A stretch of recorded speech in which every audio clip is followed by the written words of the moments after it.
जय हिंद दोस्तों। आज के वीडियो विश्व भूगोल का चौथा पार्ट है। इस वीडियो में कुछ इंपॉर्टेंट क्वेश्चन देखेंगे जो कि बहुत ही पॉपुलर है दोस्तों। और जितना क्वेश्चन मैं बताऊंगा सब आया हुआ क्वेश्चन एग्जाम में और हमेशा दोस्तों आता रहता है, इसलिए बहुत ही पॉपुलर है। चलिए देखते हैं, सभी क्वेश्चनों को आसानी से समझते हैं। ठीक है, देखिए आज का पहला क्वेश्चन है, विश्व का सबसे ऊंचा ज्वार भाटा कहां आता है। यदि आपसे पूछ देगा कि विश्व का सबसे ऊंचा ज्वार भाटा कहां आता है तो आपको याद रखना है, इसके लिए कोई ऑप्शन की जरूरत नहीं है, बिना ऑप्शन के आपको याद रखना है। ठीक है, एक जगह है फंडी की घाटी। फंडी की घाटी, ठीक है, फंडी की घाटी में विश्व का सबसे ऊंचा ज्वार भाटा आता है दोस्तों, याद रखिएगा। और ये कहां पड़ता है, पूछ देगा कि यह कहां पे फंडी की घाटी, तो याद रखिएगा नवासकोसिया। नवासकोसिया, और यह नवासकोसिया शहर है, कहां पड़ता है, किस देश में, तो कनाडा में। कनाडा में दोस्तों, याद रखिएगा। यानी कि कनाडा देश के नवासकोसिया में विश्व का सबसे ऊंचा, फंडी की घाटी में सबसे ऊंचा ज्वार भाटा आता है दोस्तों, याद रखिएगा। लेकिन अब क्वेश्चन बनता है कि ज्वार भाटा क्यों आता है। क्वेश्चन बनता है कि ज्वार भाटा क्यों आता है। ठीक है, ज्वार भाटा आखिर में क्यों आता है, तो आपको याद रखना होगा कि सूर्य एवं चंद्रमा के आकर्षण शक्तियों के कारण, सूर्य एवं चंद्रमा, सूर्य एवं चंद्रमा के आकर्षण शक्तियों के कारण, आकर्षण शक्तियों के कारण जो है समुद्र में क्या होता है कि ज्वार भाटा आता है। और ज्वार भाटा कभी निम्न होता है और कभी तेज होता है। तो आपको यह भी ध्यान रखना होगा कि सबसे उच्च और सबसे निम्न ज्वार भाटा कब आता है। देखिए, यदि आपसे पूछ देगा एग्जाम में सबसे ऊंच या सबसे ऊंचे और सबसे तेज ज्वार भाटा कब आता है, तो याद रखिएगा, एक होता है अमावस्या को और दूसरा पूर्णिमा। ठीक है दोस्तों, याद रखिएगा, अमावस्या को सबसे उच्च तेज ज्वार भाटा आता है और पूर्णिमा को सबसे उच्च तेज ज्वार भाटा आता है। क्यों ज्वार भाटा उच्च होता है, तेज होता है, तो देखिए इस दिन क्या होता है ना कि सूर्य, पृथ्वी और चंद्रमा तीनों एक सिद्ध में होते हैं। तो अमावस्या क्या होता है, देखिए कि सूर्य, चंद्रमा एवं पृथ्वी, सूर्य, चंद्रमा एवं पृथ्वी एक सिद्ध में होते हैं। और पूर्णिमा क्या होता है कि सूर्य, पृथ्वी एवं चंद्रमा, इस दिन ये तीनों एक सिद्ध में होते हैं। तो अमावस्या क्या होता है कि सूर्य ग्रहण होता है, सूर्य ग्रहण। ठीक है, अमावस्या को सूर्य ग्रहण होता है और पूर्णिमा को क्या होता है, पूर्णिमा को चंद्र ग्रहण। ठीक है दोस्तों, यानी कि अमावस्या को जब सूर्य, चंद्रमा, पृथ्वी एक सिद्ध में होते हैं तो सूर्य ग्रहण होता है। और पूर्णिमा को जब चंद्र ग्रहण होता है तो क्या होता है, सूर्य, पृथ्वी, चंद्रमा एक सिद्ध होते हैं। तो कहने का मतलब कि जब भी तीनों एक सिद्ध में होते हैं, चाहे पूर्णिमा का समय हो या मतलब कि अमावस्या का समय, जब एक सिद्ध में होंगे तब क्या होगा, हमेशा समुद्र पे तेज एवं उच्च ज्वार भाटा होता है। उस दिन समुद्र पे सूर्य और चंद्रमा का जो आकर्षण शक्तियों का बल अधिक होता है। ठीक है दोस्तों, तो क्या आपको याद रखना है कि सबसे तेज एवं उच्च ज्वार भाटा कब आता है, तो एक तो अमावस्या, एक पूर्णिमा। ठीक है, और दूसरा कि जब तीनों सूर्य, पृथ्वी, चंद्रमा जब तीनों एक सिद्ध में होते हैं तब। ठीक है, ये दोनों कोई भी ऑप्शन रहेगा। अब दूसरा क्वेश्चन बनता है कि सबसे निम्न एवं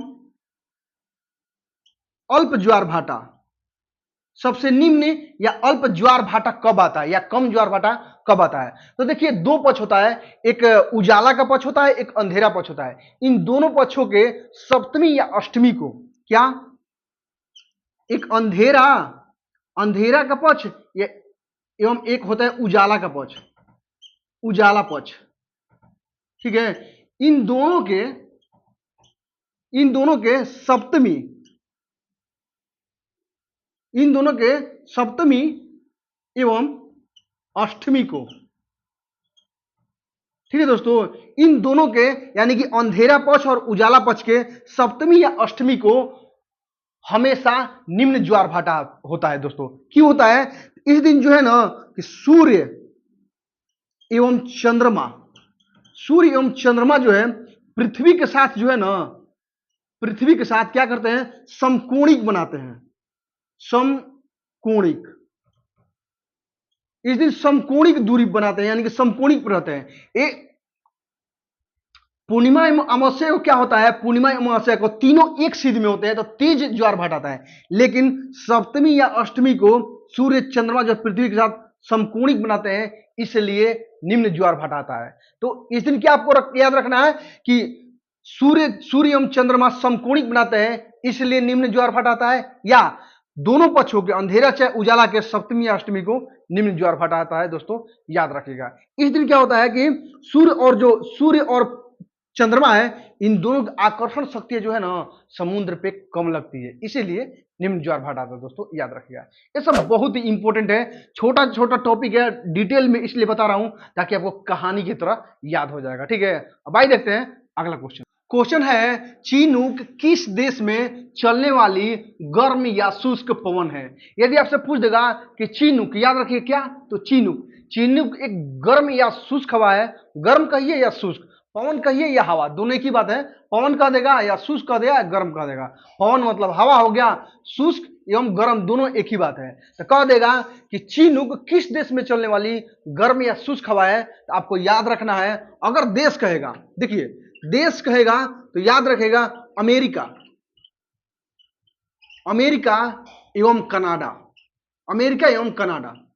ठीक है, देश कह दिया तो याद रखेगा अमेरिका एवं कनाडा में चलने वाली गर्म शुष्क हवा है चिनूक। लेकिन यदि कह देगा महादेश, महादेश कह देगा या महाद्वीप, दोनों एक ही चीज है, तो याद रखेगा उत्तरी अमेरिका, उत्तरी अमेरिका। ठीक है, उत्तरी अमेरिका महादेश में चलने वाली गर्म या शुष्क हवा है। लेकिन एक और चीज पूछ देगा, यदि आपसे पूछ देगा पर्वत, यदि पूछ देगा कि किस पर्वत पर चढ़ने वाली गर्म शुष्क हवा है, तो याद रखेगा रॉकीज, रॉकीज पर्वत। ठीक है, रॉकीज पर्वतमाला पे चलने वाली गर्म शुष्क हवा को कहीं कहीं दे देगा, क्वेश्चन पूछता है ना डायरेक्ट कि रॉकीज पर्वतमाला पर चलने वाली गर्म शुष्क हवा क्या कहते हैं, तो याद रखेगा चिनूक कहते हैं, चिनूक। अच्छा, अब रॉकीज पर्वतमाला किस देश में पाया जाता है, तो उत्तरी अमेरिका महादेश में या अमेरिका या कनाडा में देश में फैला हुआ है रॉकीज पर्वतमाला, याद रखिएगा। ठीक है, और देखिए कुछ और गर्म हवा है शुष्क जो कि बहुत ही पॉपुलर है और हमेशा एग्जाम में आता है। जैसे कि एक है फान, फान क्या है, एक गर्म या शुष्क हवा है जो कहां बहती है, तो याद रखिएगा स्विट्जरलैंड, स्विट्जरलैंड। पूछ देगा कि फान गर्म या शुष्क हवा किस देश में बहती है, तो स्विट्जरलैंड। लेकिन यहां एक और पूछ देगा, यदि पर्वत पूछ देगा कि किस पर्वतमाला पड़ती है, याद रखिएगा आल्पस, आल्पस पर्वतमाला। ठीक है, आल्पस पर्वतमाला। कि आल्पस पर्वतमाला पर चलने वाली गर्म शुष्क हवा क्या कहते हैं, तो फान कहते हैं। और फान किस देश में बहता है, तो स्विट्जरलैंड में। एक और क्वेश्चन बनता है कि आल्पस पर्वतमाला किस देश में फैला हुआ है, तो स्विट्जरलैंड। दोस्तों याद रखिएगा। ठीक है, अब देखिए एक और है गर्म हवा, हर्मटन, हर्मटन एवं सिराको। क्वेश्चन पूछता है कि हर्मटन या सिराको किस देश में बहने वाली गर्म शुष्क हवा है, तो याद रखिएगा दोस्तों सहारा रेगिस्तान, सहारा रेगिस्तान। ठीक है, हर्मटन एवं सिराको किस देश में बहने वाली शुष्क हवा है गर्म, सहारा रेगिस्तान। या ऐसा पूछ देगा कि सहारा रेगिस्तान में बहने वाली गर्म शुष्क हवा का क्या नाम है, तो ऑप्शन में आप देखना पड़ेगा क्या दे रहा है, तो सिराको भी है और हर्मटन भी है। दोस्तों याद रखिएगा। ठीक है, एक और क्वेश्चन याद रखिएगा आपको, आप सीमुम, सीमुम, सीमुम गर्म शुष्क हवा कहां बहती है दोस्तों, तो अरब रेगिस्तान में, अरब के रेगिस्तान। गर्म शुष्क हवा हमेशा पर्वतमाला पे चलेगी या रेगिस्तान में चलेगी, तो अरब रेगिस्तान कहां है दोस्तों, तो अरब रेगिस्तान में सीमुम जो है गर्म हवा बहती है। दोस्तों याद रखिएगा, ये टोटल बहुत ही इंपॉर्टेंट है और हमेशा एग्जाम में आता है और आया भी क्वेश्चन है ये सब दोस्तों। ठीक है, इसीलिए आप याद रखिएगा। अब आइए देखते हैं अगला क्वेश्चन। क्वेश्चन है, अमेरिका के रक्षा मंत्रालय भवन का क्या नाम है? यदि आपसे पूछ देगा अमेरिका के रक्षा मंत्रालय भवन या अमेरिका का रक्षा मंत्रालय भवन, कहीं कहीं इसका नाम बिल्डिंग दे देगा क्योंकि बिल्डिंग भवन एक ही है। तो रक्षा मंत्रालय का क्या नाम है? तो याद रखिएगा अमेरिका का रक्षा मंत्रालय का नाम है पेंटागन। ठीक है दोस्तों, पेंटागन जो है अमेरिका का रक्षा मंत्रालय जो बिल्डिंग है या भवन, उसका नाम पेंटागन है। अब पूछ देगा कि पेंटागन कहां पे है। क्वेश्चन पूछता है कि पेंटागन कहां है, तो याद रखिएगा वर्जीनिया। वर्जीनिया शहर है किसका? तो यूएसए। यूएसए मतलब कि अमेरिका। अमेरिका को कहीं कहीं यूएसए लिखता है, तो याद रखें, भूलना ही नहीं, इसको अमेरिका ही कहते हैं। ठीक है दोस्तों, United state of America, USA लिखता है। तो वर्जीनिया शहर में पेंटागन है जो कि अमेरिका का रक्षा मंत्रालय है। इसे एक और क्वेश्चन बनता है, पता है क्या? विश्व का सबसे बड़ा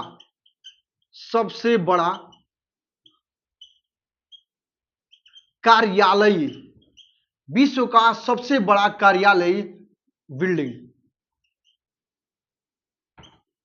पूछ देगा आपको कि विश्व का सबसे बड़ा कार्यालय बिल्डिंग कौन सा है, तो याद रखिएगा पेंटागन। यही पेंटागन है, सबसे बड़ा कार्यालय बिल्डिंग है या भवन विश्व का, याद रखिएगा। या अमेरिका के वर्जीनिया शहर में पेंटागन, ये भी याद रखिएगा। अब एक और क्वेश्चन पूछता है कि राष्ट्रपति भवन।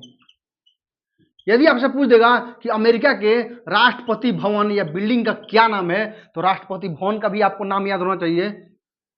इसका नाम है व्हाइट हाउस। White house. ठीक है दोस्तों, व्हाइट हाउस जो है अमेरिका के जो राष्ट्रपति भवन है उसी का नाम है व्हाइट हाउस। यानी कि राष्ट्रपति भवन जो है, राष्ट्रपति बिल्डिंग अमेरिका का क्या नाम है?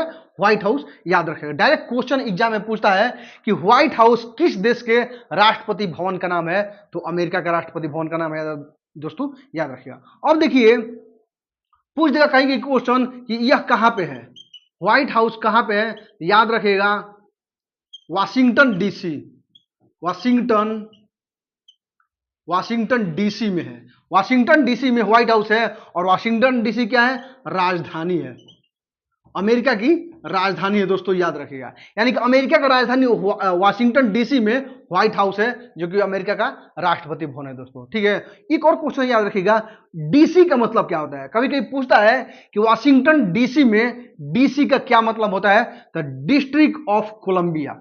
डिस्ट्रिक्ट ऑफ कोलंबिया जो है डीसी का मीनिंग होता है दोस्तों, याद रखिएगा। ठीक है, अब आइए देखते हैं अगला क्वेश्चन है विश्व में सर्वाधिक कॉफी उत्पादित करने वाला देश कौन सा है? यदि आपसे पूछ देगा कि विश्व में सर्वाधिक या सबसे अधिक कॉफी उत्पादित करने वाला देश कौन सा है, तो याद रखिएगा ब्राजील। ठीक है दोस्तों, ब्राजील देश में सर्वाधिक कॉफी या कहवा, कॉफी को दोस्तों कहवा भी कहते हैं, याद रखिएगा। कह देगा कॉफी या कहवा विश्व में सबसे अधिक कहां होती है, तो ब्राजील में। अब पूछ देगा कि ब्राजील तो देश है, लेकिन महादेश किस महादेश में होता है दोस्तों? याद रखिएगा दक्षिण अमेरिका। दक्षिण अमेरिका महादेश में। ठीक है दोस्तों, दक्षिण अमेरिका महादेश में सबसे अधिक कॉफी या कहवा का उत्पादन होता है, यानी कि ब्राजील देश में दोस्तों, याद रखिएगा। ठीक है, अब कुछ और क्वेश्चन बनता है इससे रिलेटेड कि कहता है कि विश्व का कहवा मंडी, कहवा की मंडी, विश्व की कहवा की मंडी कहां पे है, तो याद रखिएगा साओ पालो। साओ पालो। ठीक है दोस्तों, यानी कि क्वेश्चन पूछ देगा कि विश्व की कहवा की मंडी कहां पे है, तो साओ पालो में, याद रखिएगा। एक और क्वेश्चन बनता है कि विश्व में या विश्व की कहवा का पात्र, विश्व में या विश्व की कहवा का पात्र किसे कहा जाता है, तो याद रखेगा ब्राजील।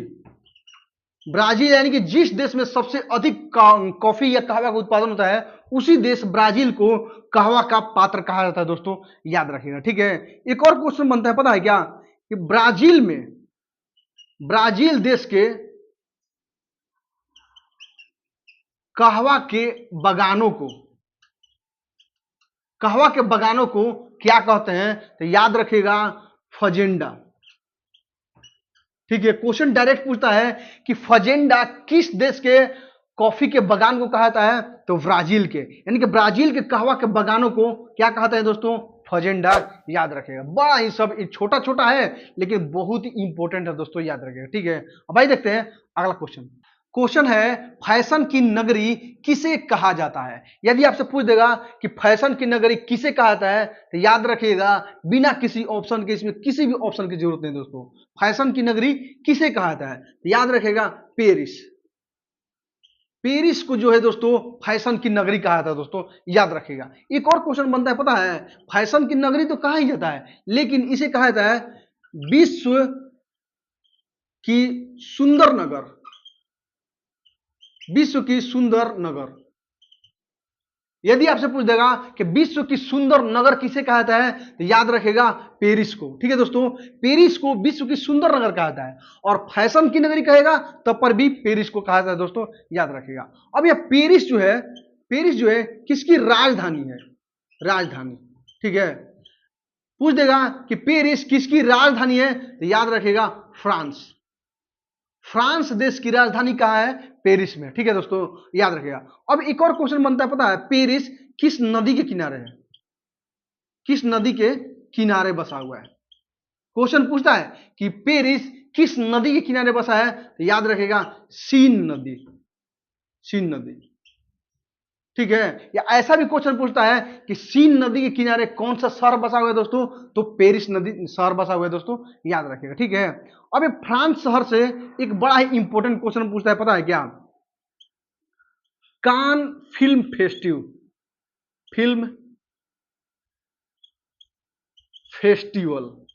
ठीक है दोस्तों, हमेशा पूछता है कि कान फिल्म फेस्टिवल किस देश में मनाया जाता है, या किस देश का सबसे प्रमुख फिल्म त्योहार है कान फेस्टिवल जहां मनता है, तो फ्रांस। याद रखिए दोस्तों। ठीक है, यानी कि कान फिल्म फेस्टिवल कहां मनाया जाता है, तो फ्रांस शहर में मनाया जाता है दोस्तों। फ्रांस देश में कान एक शहर है, जगह है जहां के फिल्म फेस्टिवल मनाया जाता है, इसीलिए फेमस है कान फिल्म फेस्टिवल, फ्रांस का है दोस्तों, याद रखिएगा। बड़ा ही इंपॉर्टेंट है, छोटा है ये सब क्वेश्चन लेकिन बहुत ही पॉपुलर दोस्तों। ठीक है, उम्मीद है आपको जितना मैंने क्वेश्चन बताया अच्छी तरह से समझ में आ गया होगा। अगर वीडियो दोस्तों आपने अच्छे से और ध्यान से देखा है, आइए आपको 2 क्वेश्चन देता हूं जिसका आंसर आपको कमेंट करके बताना है। ठीक है, क्वेश्चन पहला है आल्पस पर्वतमाला किस देश में सर्वाधिक फैला हुआ है? ठीक है, क्वेश्चन दूसरा है व्हाइट हाउस किस देश का राष्ट्रपति भवन है? इन दोनों क्वेश्चनों का आंसर आपको कमेंट करके बताना है। और यदि वीडियो दोस्तों आपको अच्छा लगे तो हमारे चैनल को सब्सक्राइब करके इस वीडियो को अपने हर एक केवल और केवल पढ़ने वाले दोस्तों के साथ जरूर शेयर कीजिएगा, ताकि आपको दोस्तों को लाभ मिले और हमें भी आपका सपोर्ट मिल जाए। मिलते हैं फिर आपसे अगली वीडियो में, तब तक के लिए आप मस्त रहे, मन लगा के पढ़ते रहे। जय हिंद।